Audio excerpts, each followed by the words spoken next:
I came to the palace expecting a boring summer of tasteless vegetarian meals, but then I saw the Crown Prince's snacks.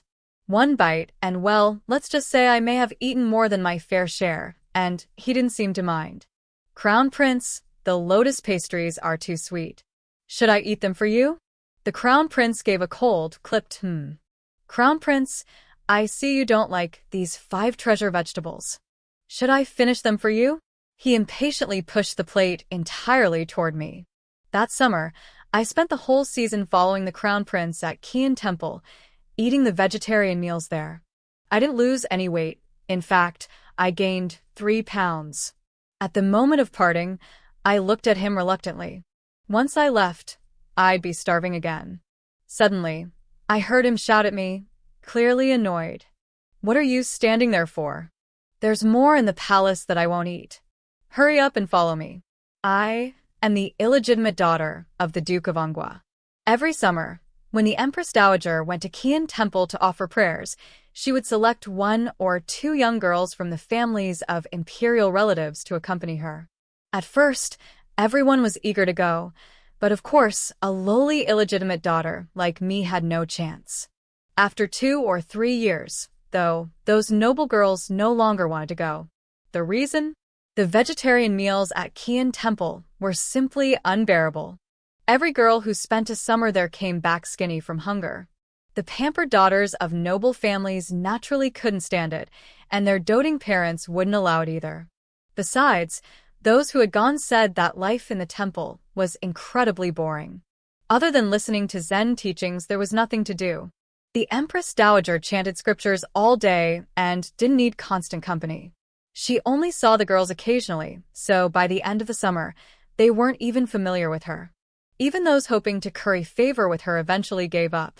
It was under these circumstances that I volunteered to accompany the imperial procession. The Empress Dowager looked at my round, chubby figure and hesitated for a moment. Are you sure you want to go? The temple's meals are very ordinary. They won't compare to what you have at home. I nodded firmly. Recently, my aunt, always comparing me unfavorably to my clever elder half-sister, had strictly limited my food. She allowed me only 1 meal a day, and that precious single meal was nothing more than some boiled cabbage and water. I was starving, drinking water constantly to soothe my hunger, but even then, I still gained weight. My aunt went so far as to forbid me from drinking too much water. If this continued, I'd faint from hunger. No matter how awful the temple food was, the Empress Dowager wouldn't let me starve. Though she doubted that a child who clearly loved to eat could endure life at Qian Temple on nothing but vegetarian meals, since I was the only one who volunteered, she ultimately agreed. I counted the days on my fingers and finally, the day arrived for the Empress Dowager to depart for Qian Temple. I climbed into the carriage my family had prepared, accompanied by the maids my aunt had assigned. Their main job was to make sure I didn't eat too much. Looking at the 2 maids, I knew there was no food in the carriage. I closed my eyes and tried to ignore the fire-like hunger in my stomach, planning to endure a few more hours. Once I arrived at Qian Temple, surely the Empress Dowager wouldn't stop me from eating in front of her. So hungry, so hungry. Just a little longer, hold on. As I struggled with my hunger, the carriage suddenly stopped, and a young eunuch ran over to deliver a message. Miss Liu, Her Majesty the Empress Dowager requests your presence at the imperial palanquin. I immediately opened my eyes and, without waiting for the maids to react, jumped down.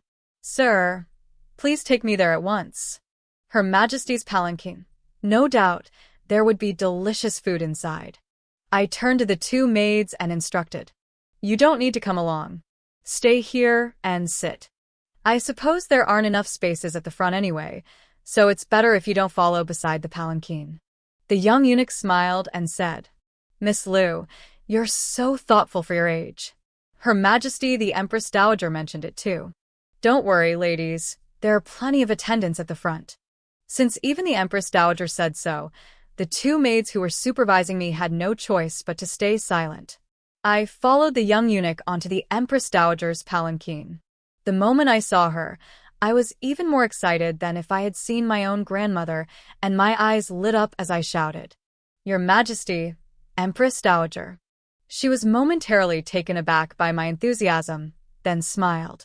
All the other girls are afraid of me, but you have quite the courage. Come, sit by me and keep my grandson company. Only then did I notice a thin young boy sitting beside her. A palace maid nearby reminded me. Have you not paid your respects to His Highness the Crown Prince yet? Oh, so the Crown Prince was here too. My mind raced through the palace etiquette I had learned. Normally, I could have done it properly, but I was too hungry and weak. When I bent my knee, I collapsed straight to the floor. The cold, reserved Crown Prince said quietly, "No need for such a formal bow." I didn't care. I stood up on my own, brushing off imaginary dust. The palanquin was lined with plush blankets, so falling didn't hurt at all, or get me dirty. Most importantly, I wanted to sit down quickly so the palace maids could bring me tea and snacks. With that thought, I ran a few steps and sat down beside the Empress Dowager. As expected, the maids brought out all sorts of tea cakes and fragrant tea. In my mind, I knew I should say something to the Empress Dowager first, to make it less obvious that I was hungry. But my hands ignored me, and I grabbed a piece of hibiscus cake and stuffed it into my mouth. Halfway through, my common sense kicked in. I couldn't just eat in front of Her Majesty, so I chewed while offering her a flattering smile. The Empress Dowager paused, then said, "You poor child, how did you get so hungry? Did you skip breakfast because you overslept?" I shook my head vigorously. By the time she finished speaking, I had already swallowed the hibiscus cake, and after a couple sips of tea, my stomach finally felt a little better. I quickly babbled to her. "I did eat, Your Majesty. This morning, I had half a small bowl of boiled cabbage, but somehow, it made me even hungrier." As I spoke, I picked up a walnut pastry, bit off half, swallowed it, and started telling her about how my father and aunt complained that I was too fat. "You aunt is far too anxious. You're only 7, aren't you? This is the age to eat and grow." I nodded vigorously, fully agreeing. By the time she finished that sentence, I had eaten the other half of the walnut pastry. Just as I was about to take a sip of tea, I heard a quiet laugh from across the table. It stopped quickly, disguised with a cough. I looked up and saw the Crown Prince, fist lightly pressed to his lips, trying to hide a smile. No doubt about it, he was laughing at me. At home, I was often teased by my older brothers and sisters for eating a lot and gaining weight. I didn't mind him laughing. After all, his grandmother was the one providing me with so much delicious food. But the noise caught the Empress Dowager's attention, and she looked at him with a fond sigh. "What a hearty appetite. If Ah Heng liked to eat as much as you do, I wouldn't have to worry." Then she instructed the palace maids beside her. "Didn't you prepare some dried meat last time? Bring it along. We haven't even reached Qian Temple yet. They can have some on the road." "Your Highness, we brought it for fear you might be hungry on the way," one maid replied. The maids quickly laid out a large pack of dried meat on glass plates, placing one in front of each of us. I had prepared myself for vegetarian meals, so the sight of meat made my eyes light up, and I couldn't help but salivate. The Empress Dowager laughed. "Look what the Duke of Anggua's household has done to this child. Starve her. Eat up, there's more." Luckily, I already had some food in my stomach, so I smiled politely at Her Majesty before picking up a piece of dried meat and chewing it slowly. The dried meat was tough, so I worked my way through it one piece at a time. Its salty, savory flavor made me close my eyes in delight. Whenever I got thirsty, I sipped the sweet tea the Empress Dowager had specially prepared for me. After eating and drinking my fill, I finally had the energy to remember my real task, accompanying the Empress Dowager. My job was to keep her happy, so I told jokes along the way, making Her Majesty laugh several times. By the time we reached Qian Temple, her gaze toward me had softened considerably. She patted my head and said, "Once we're at the temple, there won't be any meat. Can you manage?" I only cared about one thing. "Will there be enough vegetarian food?" "Of course. This isn't your home at the Duke of Anggua's," she replied. I breathed a sigh of relief. "That's fine. As long as I can eat my fill, I don't care what it is." The Empress Dowager smiled but said nothing. Plenty of food was one thing, whether I could actually eat it was another. The girls who had accompanied her before weren't fond of eating at all.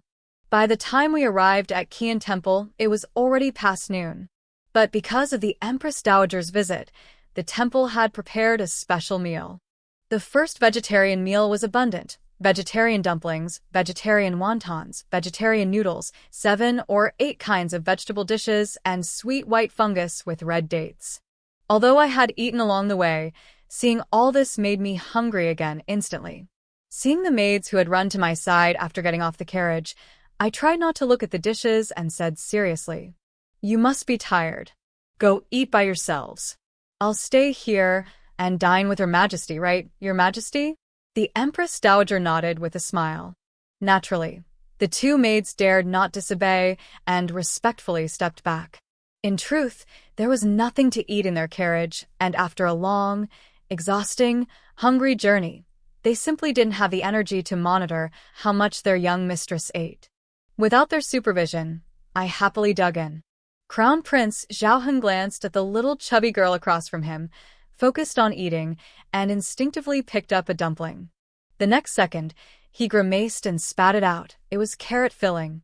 He hated carrots more than anything. The palace maid who served him froze, kneeling with a bang. Hearing the noise, I finally looked up from my bowl to see the scene. "Your Highness, do you dislike carrots? Then have a wonton. It's filled with shepherd's purse." In the end, he reluctantly ate 2 wontons. By the end of the meal, the maids serving me were moving with practiced ease, while the maid serving him was trembling. It was hard to say who had it harder. After lunch, the Empress Dowager said she was going to offer prayers at the temple and told me to go play with the Crown Prince on our own. The Crown Prince strode out of the dining hall first, and I followed slowly behind. This time, I was so full I could barely walk. I patted my round belly and caught my breath outside the hall when I suddenly heard voices from inside. "Your Majesty, why didn't you let Miss Lu encourage His Highness to eat more? The girl has quite the appetite." Heng has that temperament. No one can persuade him, sigh. I didn't dare listen further, and hurried away. No wonder the Crown Prince was so thin. He simply didn't like to eat. I couldn't understand it. Food tastes so good. How could anyone not like it? I didn't think too much and just enjoyed life at the temple. Being able to eat my fill was enough. But I hadn't realized that, aside from the first meal with the Empress Dowager, everyone had to eat on their own afterward. And my aunt's 2 maids were still supervising me. Even though the dining hall didn't limit how much we could eat, they only allowed me 2 dumplings per meal. And no one else even liked those dumplings. Hunger made me rack my brain for ways to get around this. The Empress Dowager was entirely focused on prayers, so I didn't dare disturb her. But the Crown Prince was right there. My eyes lit up. He didn't like to eat much, so if I ate his food for him, wouldn't that solve both our problems? I felt clever. I patted my skirt and said I was going to see the Crown Prince. The maids were only ordered by my aunt to monitor my meals, not to watch where I went. Though they suspected I was sneaking off to find food, they could only helplessly let me go. The Crown Prince seemed to be in a bad mood again, his face cold. The young eunuch at his side was sweating nervously. Before I could start offering to eat on his behalf, I noticed a plate of pink lotus pastries in front of him. I immediately forgot everything else. All I could think about were the lotus pastries. These were a special summer treat at Qian Temple. I had heard that every year, when the lotus flowers behind the temple bloom, the temple starts making these pastries, stopping only when the flowers wither. The girls who had accompanied the Empress Dowager in previous years had told me that these lotus pastries were the best snacks at the temple. I had been craving them long before I arrived. When I heard yesterday that the lotus flowers had bloomed, my mouth watered. Earlier, a little monk had brought me 2 lotus pastries, but my aunt's maid said they were desserts and forbade me from eating them. Then, right in front of me, they ate them. Inside the pink pastry was the red bean paste I loved so much. My mouth watered instantly. Seeing the lotus pastries now, I could think of nothing else. I remembered how my cousin at home always made me call him brother before letting me eat his treats, and I understood what to do. "Crown Prince brother," the maid said, "these lotus pastries are too sweet. Do you not want them? Shall I eat them for you? He was only 10, 3 years older than me, calling him brother should be fine. As expected, he gave a cold HM. I was delighted and even got more comfortable calling him brother. Thank you, Crown Prince brother. Then, I took one pastry in each hand. There were 5 in the plate. I ate 4.5. Yes, they were a little too sweet, so I left the last half uneaten. Satisfied, I ran off happily. From then on, I came to see the Crown Prince at every meal and snack. Though he was usually cold, he was generous. Whatever I wanted, he pushed it all to me. Not like my eldest half-sister, who would get upset if I took more than a couple of pieces of cake she offered me. One day, a maid brought a letter from my aunt. Everyone just found out that the Crown Prince is accompanying the Empress Dowager this time. Many girls want to come. Even your elder sisters are scheming to stay at the temple for a while. I was struck like lightning. I was afraid of my eldest half-sister. Since I was little, my aunt had always compared us. She was legitimate, I was illegitimate. At 3, she could recite poetry. At 3, I could barely speak. She was poised, calm, graceful. I would stumble at the slightest misstep. But the worst part was that because she was thin, my aunt insisted I also become thin. Why couldn't I be me? Why did being thin have to be the rule just because my sister was? For the first time, I lost my appetite. I sat across from the Crown Prince, eating even slower than he did. What's wrong? The Crown Prince suddenly asked. I snapped out of my thoughts. Nothing. Huh, he sneered. I ate all your favorite vegetarian spring rolls, and you didn't even react, and you say nothing's wrong? Ah. You ate my spring rolls? I looked down at the plate. Sure enough, the spring rolls were gone. Normally, I would have demanded 2 other dishes in exchange. But today, I didn't have the mood. From what I gathered, my half-sisters were coming for the Crown Prince. When they arrived, there'd be no chance for me to eat with him. I'd be left to be monitored and starve again. Whether I got hungry earlier or later, what difference would it make? Thinking this, I lost interest, set down my chopsticks, and stood to leave. The Crown Prince wouldn't let me. Chubby pumpkin, you haven't eaten today. What's going on? Chubby pumpkin? I pointed at myself in disbelief. You're round like a little pumpkin, he said. Seeing my doubt, he pulled me into a side chamber and showed me a painting. On the left, it was me falling in the carriage. On the right, a plump pumpkin. That day you rolled into a ball, wearing an orange-yellow skirt. And you say you don't look alike? I was speechless. With that illustration and description, even I had to admit there was some resemblance. So, little pumpkin, what's wrong today? I hadn't wanted to talk, but somehow, with his interruption, I naturally began to tell him about my half-sister's coming. Wherever my eldest sister is, everyone likes her. If she didn't want to come, I'd have no chance to accompany the Empress Dowager here. When she comes, I'll probably be sent back down the mountain. I felt low just thinking about it. At Qian Temple, without my sister comparing me, and without my strict father and aunt constantly dissatisfied with me, I was much happier than at home. Just for that? He sneered. They didn't want to come before. Do they think they can just come now whenever they like? Is this imperial temple their family property? Ah. Don't worry. Leave it to me. Let's eat first. He said this firmly and pulled me back to the table. But my mind was still on my half-sisters. The more I thought, the sadder I felt, and I had no appetite to move my chopsticks. Even though I can eat here with you, my sister has plenty at home. Why are they targeting you? At home, she can eat whatever she wants from the little kitchen. My father buys her treats from Bayan Tower, and I've never gotten any. Last year, the Emperor's palace gave out hairy crabs. Father got 2, he gave them all to her. Talking about the hairy crabs hit me hard. Tears came, not just from hunger. Seeing me cry, the Crown Prince realized this was serious.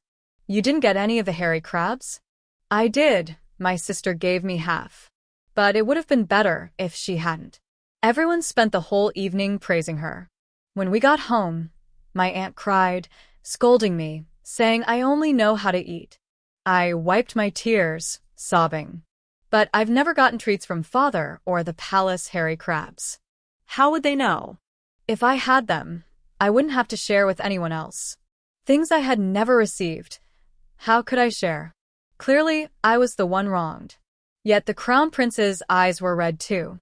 He patted my head. People are always biased.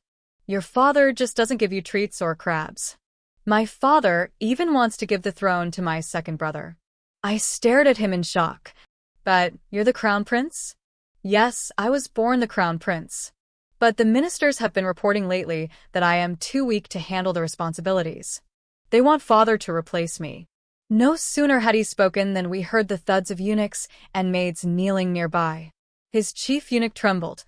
Your Highness, please be careful with your words. Crown Prince Zhao Heng, not much taller than me, clenched his fists. His face radiated the dignity and authority of a prince, but his eyes glimmered with sadness and anger. I watched him worriedly. After a moment, he returned to his usual self. Since you don't want to eat, shall we go boating? I heard the lotus flowers behind the temple are in full bloom. We can row and enjoy them at the same time. The lotus-filled lake was the most beautiful scene at Qian Temple. I hadn't had a chance to see it yet, so I nodded eagerly. He instructed the attendants to prepare a boat. Without needing orders, the staff had already loaded it with plenty of food, temple vegetarian dishes, pastries, fruits, and snacks made by palace attendants themselves.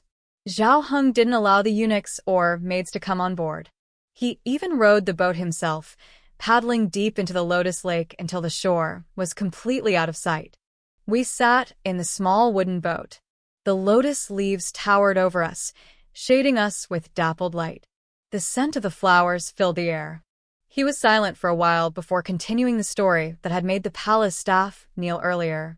I learned that when the late empress gave birth, she was attacked and died during a difficult labor.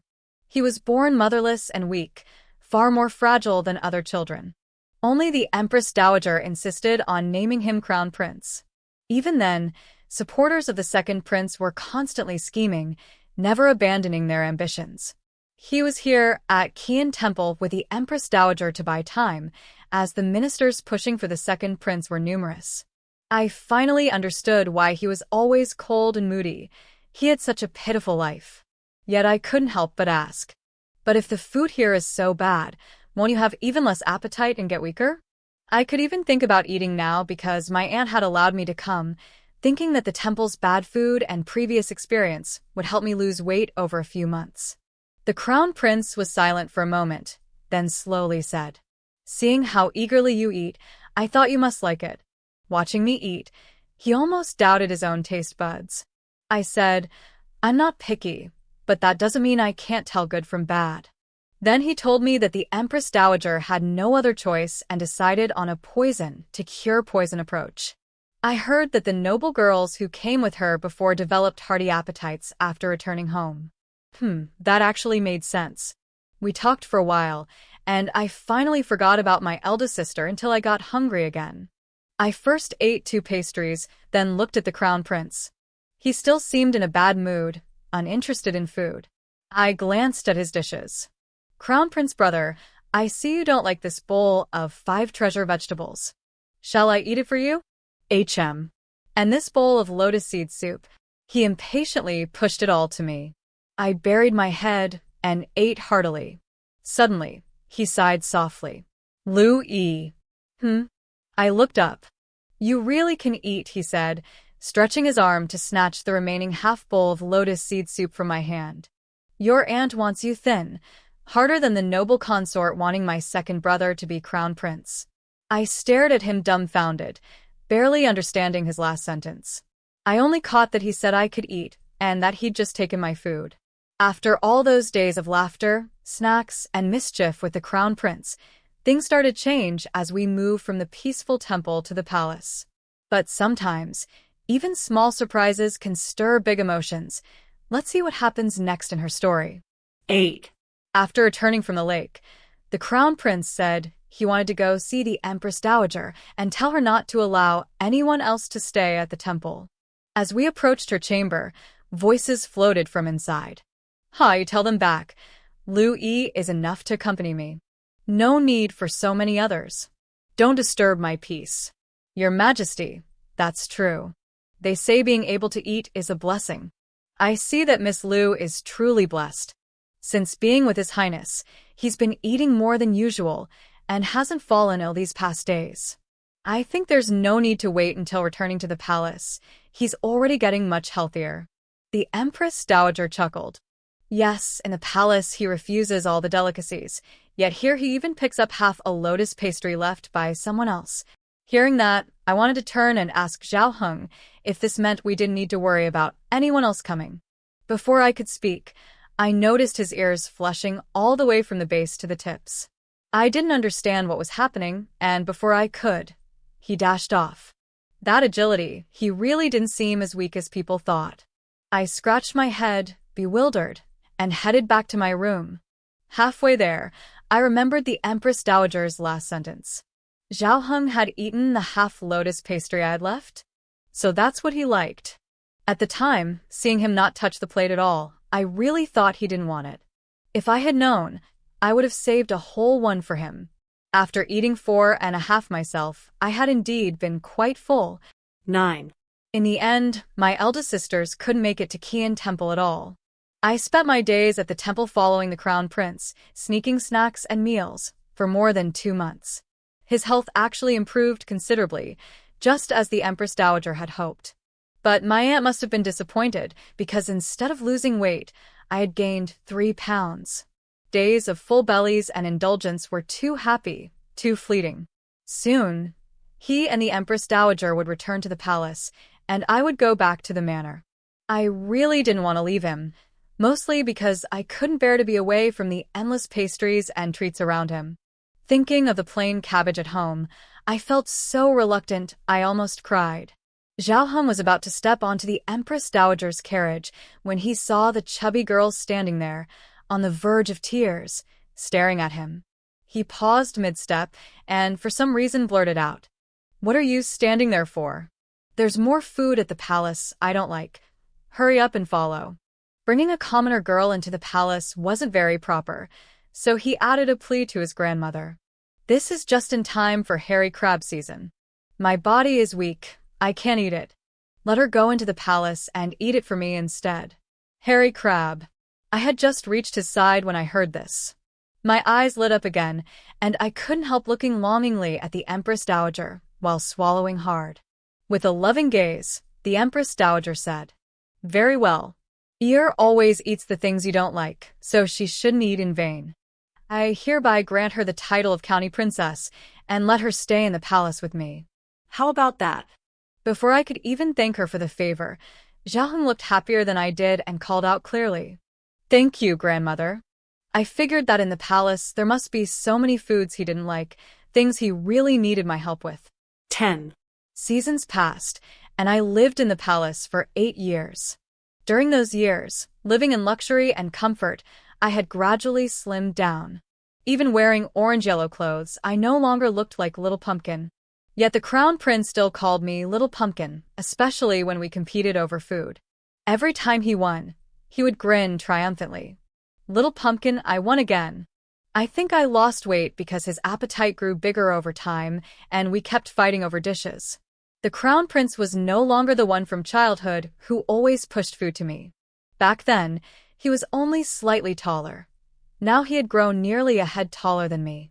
While I became slimmer, he became stronger, excelling in archery and horsemanship, capable of shooting an arrow from 100 paces. Even though he still took my food, I still loved living in the palace and didn't want to go home. The Empress Dowager had blocked several of my father's requests to take me back. That year, father petitioned again to bring me home. I was 15 and of marriageable age. His request was reasonable, and the Empress Dowager could no longer refuse, so I had to return. Returning home after so long, I felt strangely timid. On the way, father was polite to me, no longer criticizing every little thing as he had when I was small. Everyone at court knew I was the Empress Dowager's favorite county princess. I was no longer chubby, my aunt no longer needed to feed me half a bowl of plain cabbage each day. Sure enough, when I arrived, my stepmother, aunt, even the old matriarch, all treated me with respect and prepared a sumptuous meal, including Baoyuan Tower pastries. I thought, Yes, now I am the county princess. Each year I give my family hairy crabs and have studied with the crown prince. They can no longer say I fall short of my eldest sister in everything. They would treat me as well as they treated my eldest sister. I ate the soft, sweet red date rolls from Baoyan Tower, and slowly, my feelings of distance and weariness toward home softened. What I didn't expect was that, while they no longer claimed I was inferior to my eldest sister, after the meal, they suggested that I marry in her place. Marry the second prince. 11. Hearing the old matriarch's words, my blood instantly ran cold. The Baoyan Tower pastries in my stomach made me feel heavy and nauseated. I wanted to vomit immediately. I didn't look at anyone else, only at my aunt. I could accept that everyone else favored my eldest sister, but my aunt, my own birth mother? She looked at me with those delicate, tear-filled eyes. Marrying into the second prince's household and becoming a royal consort. What a wonderful match. Since it's such a good marriage, why doesn't my eldest sister marry him? I may not understand everything, but I don't want to take what's hers, I said softly. My aunt came over and linked her arm with mine. After the second prince was injured, his temper became harsh. You have the Empress Dowager's protection. He surely wouldn't dare harm you. Your eldest sister is so delicate. How could she endure it? I froze and, like the crown prince, let out a cold, emotionless laugh. So hearts really could be this biased. So when a heart grows cold, it really can smile in such a frosty way. Of course, she knew. The second prince had been injured, disabled, and his temperament had become violent. A prince with a disability was never eligible to become heir. The second prince had recently fallen from a horse and broken his leg. The imperial doctor said he would always have difficulty walking. What they didn't know was that the crown prince himself had orchestrated it, and I had been by his side, helping him plan. Ever since learning that the late empress had been harmed by the second prince's mother, noble consort Liu, I had loathed them both. The crown prince once said, getting me to slim down was harder than making the second prince heir. Now I was slim, but the second prince would never, ever become heir. I glanced around them indifferently and said calmly, everyone knows I'm a supporter of the crown prince. If I abandon him to marry the second prince, when the crown prince ascends the throne, have you considered what will happen to me? This time the old matriarch spoke. The crown prince will also need to choose a consort. Your eldest sister is the right age. She is more composed than you and has always known how to care for her siblings. She will guide the crown prince, so he won't trouble you in the future. I couldn't help laughing angrily, so now I was supposed to need my eldest sister's care? I jumped up and walked out without a backward glance. Father, furious, rushed to block me. Where are you going? I looked at him with a faint smile. Where do you think I'm going? Finally, he couldn't maintain his stern act and barked sharply. The palace gates are locked. Even if you go, they won't open them for you. They weren't worried about me. They were afraid I would complain to the Empress Dowager. I shoved him aside. The Liu family has no place for me, and you've never liked me. Don't bother about where I go. With that, I rode out of the manor. 12. Of course, I didn't go to the palace. Not only were the gates locked, but a little county princess like me couldn't expect the guards to open them. I didn't want to run back to the palace that night and worry the Empress Dowager. So I stayed at an inn. After the bumpy ride and the cold wind, I vomited, emptying all the food I had eaten that evening. Sigh. I don't think I'll ever want Baoyan Tower pastries again in my life. After vomiting, I felt much lighter, as if all my lifelong grievances with my family had been swept away. Nothing to be sad about. They had always been like this, hadn't they? Always favoring my eldest sister, never changing. After a few cups of hot tea, my stomach felt better.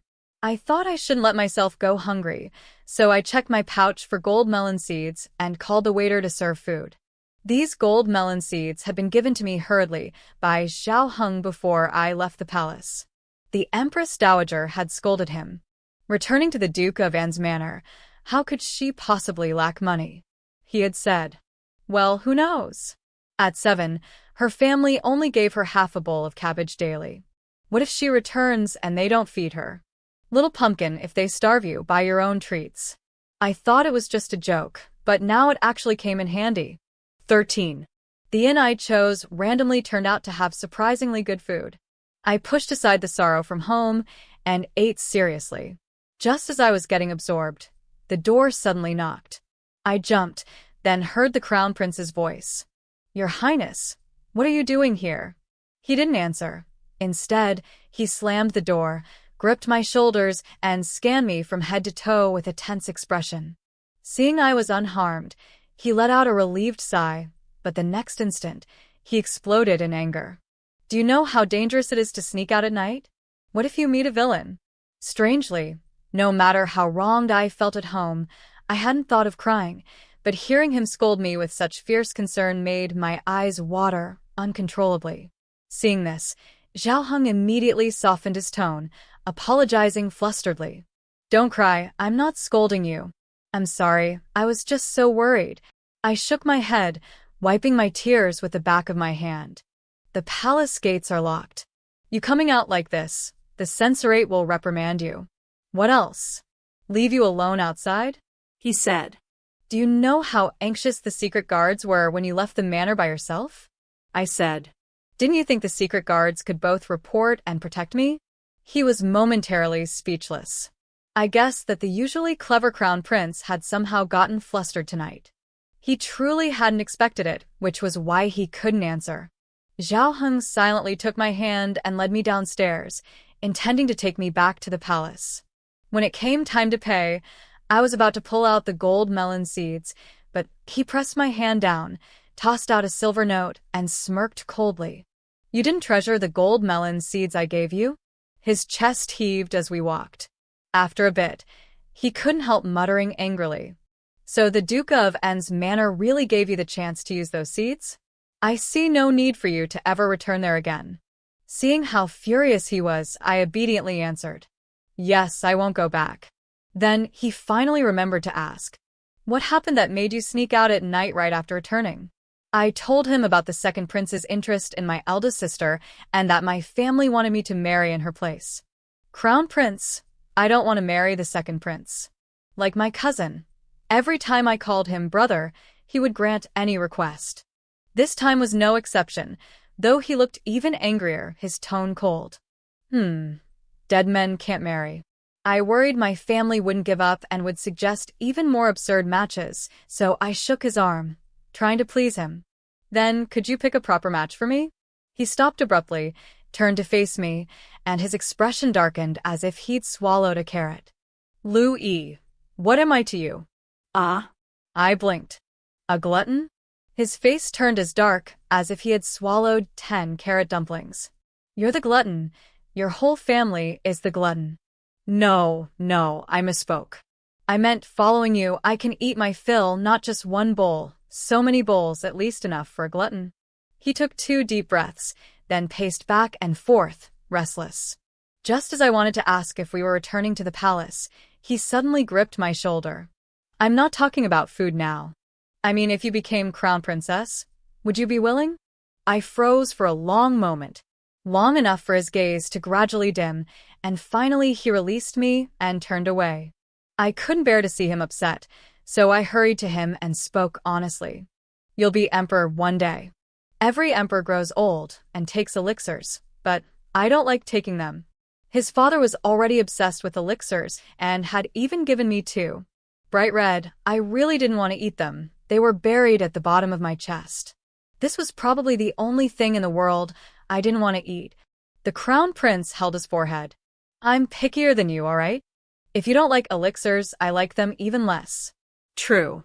Seeing my hesitation, he coaxed gently. "Moreover, as crown princess, you could stay in the palace forever, never returning to the Duke of N's manor. Only they would come to pay respects. You like the palace and you like the Empress Dowager, don't you?" It made perfect sense. He had completely convinced me. "All right. If I become crown princess, will you let me have first pick at meals?" He took my hand again, continuing toward the palace. "Of course. Promise?" "Promise." The streets were quiet late at night, and moonlight stretched our shadows long. Feeling happy with his promise, I decided to tell him a secret. Crown Prince, actually. I don't just like the Empress Dowager. I also really like you. Extra. The Crown Prince broke his promise. No, now he should be called Emperor.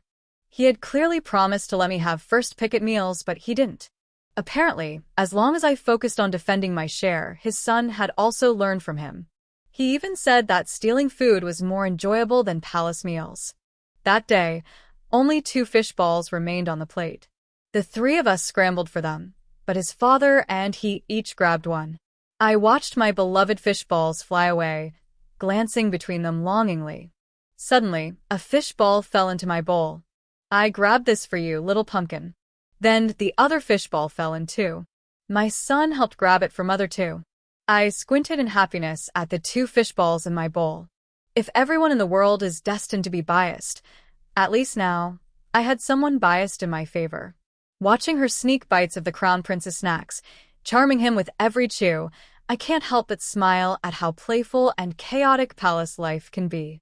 It's these little, unexpected moments, him secretly enjoying her mischief, her boldly grabbing what she wants, that turn a simple summer into a story full of warmth, humor, and a dash of romance.